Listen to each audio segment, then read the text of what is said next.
pessoal, vem comigo, vamos comentar aí as questões da prova de perito da Polícia Civil aqui do Distrito Federal na parte de processo penal. Olha lá, pessoal, questão de número 34. A questão de número 34, ela diz bem assim: a polícia é uma instituição de direito público destinada a manter e a recobrar junto à sociedade e na medida dos recursos de que dispõe a paz pública e a segurança dos cidadãos.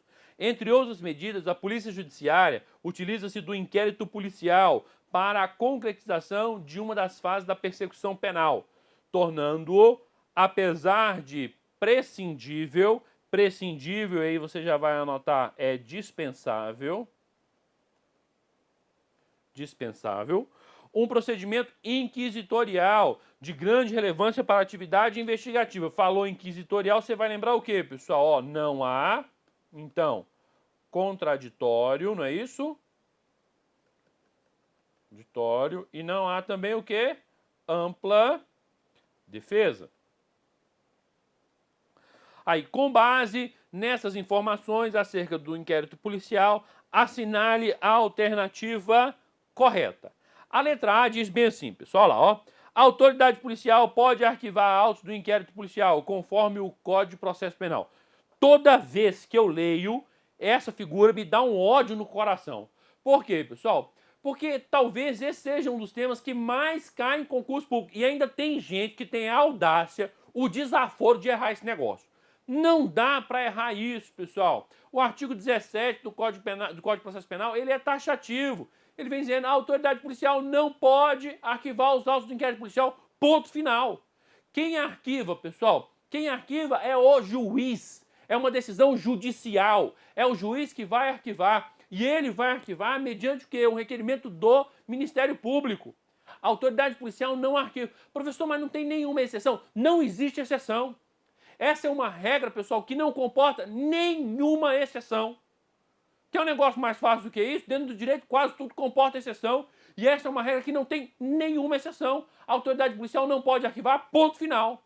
Então, a letra A só pode ser o quê, pessoal? Falsa. Marca falsa aí, menino. Vai lá, ó. Então, falso.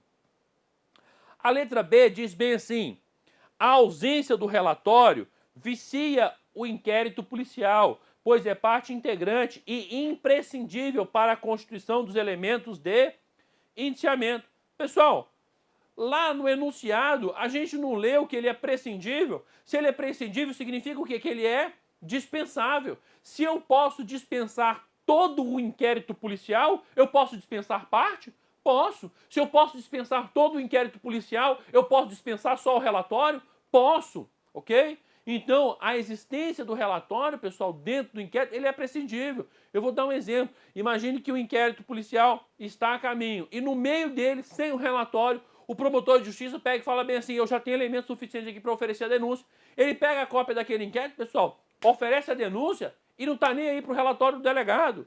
Nem espera o relatório. Está valendo? Está valendo. Quem pode mais, nesse caso, pode menos. Se eu posso dispensar todo o inquérito, eu posso dispensar parte dele? Sim. Se a finalidade dele, que é produzir os elementos de informação, e esses elementos de informação já estão, não é, comprovados, eu já tenho indícios de autoria, já tenho aí comprovação da materialidade, não há que se falar em continuar com esse inquérito. Já oferece logo a denúncia sem nenhum problema. Belezinha? Então volta na questão comigo lá.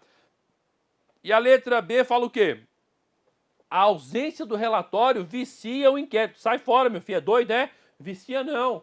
Vicia não. Aí vem a letra C. A letra C pega e fala bem assim: a condução da linha investigativa por meio da intervenção nos atos de produção de prova pelo advogado afeta a discricionariedade da autoridade policial. Afeta, pessoal? Afeta sim. Porque quem conduz o inquérito é a autoridade policial. A autoridade policial, ela tem discricionariedade para dizer quais são os atos que irão ser realizados. É a autoridade policial que diz se vai reconstituir o crime ou não. É a autoridade policial que escolhe quais são os elementos que serão apreendidos lá na cena do crime. É a autoridade policial que diz quais são as testemunhas que irão prestar depoimento. É a autoridade policial que diz se vai indiciar ou não. É ela que conduz os trabalhos. É ela que conduz o inquérito. Não há que se falar aqui, pessoal, da participação ativa do advogado de forma a mitigar esta discricionariedade da autoridade policial. Não pode. Então, na questão, aí na letra C, ela quando diz, acompanha de novo comigo, a condução da linha investigativa por meio de intervenção de atos de prova pelo advogado, afeta a discricionariedade? Afeta. Afeta sim, porque quem conduz não é o advogado. Quem produz a prova no inquérito não é o advogado. O advogado até pode produzir uma prova em paralelo para questionar o inquérito durante a ação penal, mas durante o inquérito, não. Não e não, ok? Então vem comigo, marca como correta a letra C de casinha. Mas professor, peraí, não pode ser a letra D não? A letra D, pessoal, fala bem assim, olha lá. A autoridade policial é titular da opinião delicti. Portanto, o indiciamento delimita os termos da acusação. Meu amigo, você ficou doido. Você ficou doido. Nós temos 3 autoridades aí que, por exemplo, pode dar tipificação ao fato. A autoridade policial, quando faz o relatório no inquérito policial, ela dá uma tipificação ao fato. O promotor de justiça, quando faz a denúncia, ele dá uma tipificação ao fato. O magistrado, quando profere a sentença, ele dá uma tipificação ao fato. Aí eu pergunto aos senhores, o promotor está vinculado ao que disse o delegado? Tá não. O juiz está vinculado ao que disse o delegado? Também não está não. O juiz está vinculado ao que diz o promotor? Também não está não. Eu posso ter no caso concreto um inquérito policial no qual o delegado de polícia pega e fala bem assim, isso aqui foi roubo. Aí o promotor de justiça diz, foi roubo nada porque não teve violência, grave ameaça, que foi furto. Denuncia pelo furto. E o juiz pega e fala assim, esse povo está doido, isso aqui não tem nada a ver com roubo, não tem nada a ver com furto, isso aqui é crime de receptação. E condena o cara pela receptação. Isso é possível, pessoal? É plenamente possível. Por quê? Porque a tipificação dada por um não vincula o outro. E a opinião delictis não é do delegado, não é da autoridade policial. A opinião delictis aqui, pessoal, não vai ser formada pela autoridade policial, porque ele exerce um papel numa fase que a gente chama de fase pré-processual, na qual não há aí contraditório e ampla defesa. Se não há contraditório e ampla defesa, ele não pode julgar. Não é ele que forma esta opinião, ok? Vai comigo então no material, a resposta D é falsa. A E diz bem assim, o inquérito policial é disponível. Portanto, conforme o Código de Processo Penal, a autoridade policial pode arquivá-lo. Olha aí de novo, ó. Falso, né? Eu já não bastasse ter caído essa questão idiota na letra A, caiu também na letra E. Não é? É uma falta de criatividade sem tamanho. Vai comigo na próxima questão, questão de número 35. A questão de número 35, ela vai dizer o seguinte, acompanha comigo. Olha lá, a respeito dos prazos para a conclusão do inquérito policial, considerando as normas processuais penais, é correto afirmar que se o réu está preso, o prazo é de para tudo, meu filho, pelo amor de Deus. Não é? Como é que numa prova para perito de salário elevado, me vem uma perguntinha dessa de prazo? Isso aqui é perguntinha de faculdade. Não dá, né, pessoal? Não dá, provinha aí muito fácil. E para quem estudou muito, isso foi muito ruim. Caiu uma pergunta dessa, porque é o tipo de pergunta que não elimina ninguém. Né? Todo mundo deve ter acertado essa daí. Qual que é o prazo para encerramento do inquérito policial de acordo com o Código de Processo Penal? Pessoal, se o réu está preso, 10 dias. Se o réu está solto, quanto, pessoal? 30 dias, ponto final. Fácil, mamãozinho com açúcar. Bora lá ver então? Olha aí, olha lá. A letra A diz 10 dias. Aí um ponto e vírgula diz, estando o réu solto, o prazo é de 20. Sai fora, não é 20. 15 dias. 15 dias é prazo do quê, pessoal? Da Justiça Federal. Então é falso, sai fora. 10 dias. Aí beleza. Estando o réu solto, o prazo é de 30 dias. Até aqui estava bem. Quem leu só até aqui, errou, porque tinha que ler o resto. Aí ele fala bem assim, conforme o Código de Processo Penal Militar, não, meu filho. É só Código de Processo Penal. Esse processo penal militar não existe. Falsa questão. A D fala 15, sai fora, não é. E aí então sobrou o quê? A letra E, que diz lá, ó, 10 dias. Estando o réu solto, o prazo é de 30 dias, em consonância com o Código de Processo Penal. Resposta certa, letra E. Ok? Fácil, mamãozinho com açúcar. Segue comigo, próxima questão. A questão de número 36, ela diz o seguinte. É 36 mesmo, pessoal? É, né? 36 diz o seguinte. Olha lá, ó. O Código de Processo Penal elenca um conjunto de regras que regulamentam a produção das provas no âmbito do processo criminal. No tocante às perícias em geral, as normas estão previstas nos artigos 158 a 184 da Lei em Comento. Quanto ao exame do corpo de delito nos crimes. Pessoal, quando a gente fala do exame de corpo de delito, existe uma figura importante que deve vir à sua mente. O Código de Processo Penal, quando fala do exame de corpo de delito, ele diz o quê? Que ele é indispensável nos delitos que deixam vestígio. E há um outro acréscimo dizendo que ele não poderá ser substituído pela confissão. Ele pode ser substituído pelo quê, pessoal? Pela prova testemunhal. A gente não pode esquecer que o Código de Processo é da década de 40. É muito antigo, pessoal, muito antigo mesmo. Nessa época, a prova testemunhal era uma das melhores provas que nós tínhamos. Por quê? Porque ninguém tinha filmadora, ninguém tinha iPhone que filma, ninguém tinha Samsung, ninguém tinha, pessoal. Ninguém tinha. E a prova testemunhal era aquela que era mais utilizada. É por isso que o legislador na época diz, se não tiver como fazer a perícia, então eu vou fazer o quê? Eu vou admitir a substituição pela prova testemunhal, ok? Isso se tinha aí na época. Houve uma alteração recente em 2008 quanto à elaboração dessa prova, porque o código dizia, pessoal, que precisava de 2 peritos oficiais. E hoje precisa somente de quê? Somente de 1. E tudo isso está nessa questão. Quer ver? Vai lá comigo, olha lá, ó. A letra A fala bem assim. Não, deixa eu ver o enunciado de novo que eu esqueci. Olha lá. Quanto ao exame de corpo de delito nos crimes que deixam vestígio, quando estes desaparecem, a prova testemunhal não poderá suprir-lhe a falta. Marca falso. Pode suprir, pessoal? Pode. A prova testemunhal pode suprir a falta, sim. A letra B diz: o exame de corpo de delito nos crimes que deixam vestígio, esse exame só pode ser realizado durante o dia. Meu amigo, você tá doido? É claro que não. Imagine a seguinte situação. A Polícia Civil tem notícia da prática de um homicídio. E essa notícia vem exatamente às 5h40. Se direciona para o local do homicídio. Chega lá, está o corpo. Começa a fazer a perícia. Ah, não deu 6 horas, ficou de noite, não tem que parar. Aí vai deixar o corpo lá a noite inteira? Pode continuar, pessoal? Pode. Pode fazer à noite? Pode fazer à noite. Então ela vai se iniciar durante o dia, pode se estender durante a noite? Pode. E a questão, quando faz a limitação, dizendo que só pode ser durante o dia, ela torna a questão, então, falsa. Volta lá comigo. Então, a letra B, ela é o quê, pessoal? Falsa. A letra C diz lá, não é? O exame de corpo de delito nos crimes de lesões corporais, se o primeiro exame pericial tiver sido incompleto, proceder-se-á a exame complementar apenas por determinação da autoridade judicial. Ficou doido, é? Não, quem conduz o inquérito é a autoridade policial. Fez o exame de corpo de delito, aí descobriu novas provas. Vamos refazer o exame então para descobrir outras coisas. Pode, pessoal? Pode. Precisa de decisão judicial?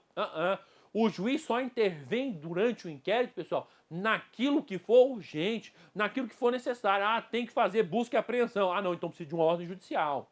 Ah, eu quero a prisão preventiva. Tem que ter uma ordem judicial. Ah, eu quero a prisão temporária. Tem que ter a ordem judicial. Naquilo que é indispensável. Se não for indispensável, eu não vou encomendar o judiciário com isso. Beleza? Até mesmo porque é importante o juiz atuar o mínimo possível durante o inquérito policial, para que quando o judiciário fosse manifestar efetivamente quanto ao mérito, ele não tenha contaminado aí a sua posição. Beleza? Desse jeito. Volta na questão comigo. Olha lá. Então a letra C é o que, pessoal? Falsa. A letra D diz, não é?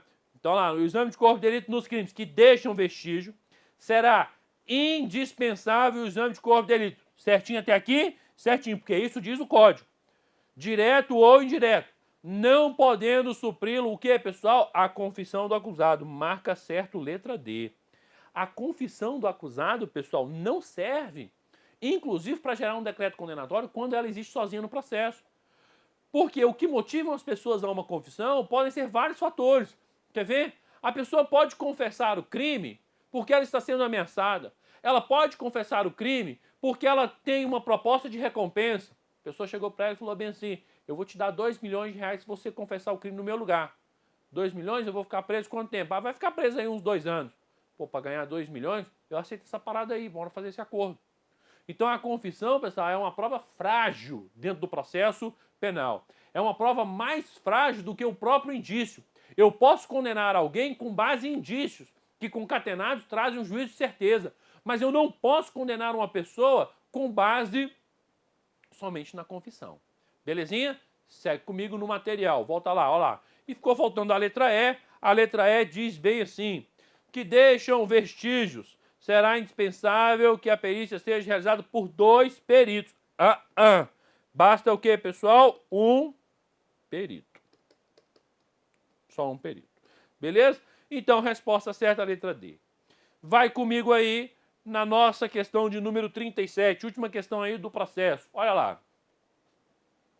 A questão diz o seguinte: a prova é o conjunto de elementos produzidos pela parte ou determinados pelo juiz, visando a formação do convencimento quanto a atos, fatos e circunstâncias. Com relação às provas no processo penal, considerando as regras procedimentais previstas no Código de Processo Penal, assinale a alternativa correta. Correta. Aí segue comigo. Bora ver o que está certo aqui então na questão número 37. A letra A fala bem assim: via de regra, o juiz, por determinação fundamentada, de ofício ao requerimento das partes, poderá realizar o interrogatório do réu por sistema de videoconferência. Marca falso. Por que isso é falso, professor? Por que isso é falso? A videoconferência é um instituto novo, relativamente novo dentro do nosso sistema processual penal. E o Código de Processo Penal trouxe lá as hipóteses em que será cabível o quê, pessoal? O interrogatório por videoconferência. Não é em qualquer hipótese, não. Tem que se enquadrar dentro de uma daquelas hipóteses do CPC, do CPP, perdão. Né? Professor, dá um exemplo. Existe aí um risco concreto de fuga. Aí beleza, então vamos fazer por videoconferência. O réu está muito distante, vamos fazer por videoconferência. Né? Há um clamor social muito grande, vamos fazer por videoconferência. Né? A vítima está constrangida, vamos fazer por videoconferência. O rol, ele é o quê, pessoal? Taxativo, ele não é meramente exemplificativo. E o juiz não pode de ofício decidir, né, sem a devida fundamentação em um daqueles dispositivos. Então volta na questão comigo. Quando a questão pega e fala, poderá realizar um interrogatório do réu preso, sendo videoconferência, ou outro recurso tecnológico de transmissão de som e imagem em tempo real, desde que a medida seja necessária. Não basta a medida ser necessária, ok? Ela tem que encontrar fundamento onde? Lá dentro do Código de Processo Penal. A letra B fala bem assim: a busca domiciliar, quando a própria autoridade policial ou judiciária não a realizar pessoalmente, prescinde de expedição de mandado. Ora, pessoal, o lar, ele é o quê? O lar, ele é asilo inviolável. A pessoa só pode entrar dentro da residência alheia, pessoal, por pouquíssimas hipóteses. É uma situação de flagrante delito, ok? Por determinação judicial, ordem judicial, ok? Para salvar alguém que está ali em perigo. Então são pouquíssimas as hipóteses. Se a autoridade policial quer ingressar na residência de alguém, tem que ter uma ordem judicial. Tem que ter uma ordem judicial, sob pena dessa autoridade policial responder por abuso de autoridade nos termos lá da Lei 48.98/65. Então cuidado aí com essa figurinha. Volta lá na questão. Então a resposta B é o que, pessoal? Falsa. Não prescinde, né? Não prescinde, não dispensa aí o mandado. Precisa do mandado? Precisa. A letra C pega e fala bem assim, olha lá, ó.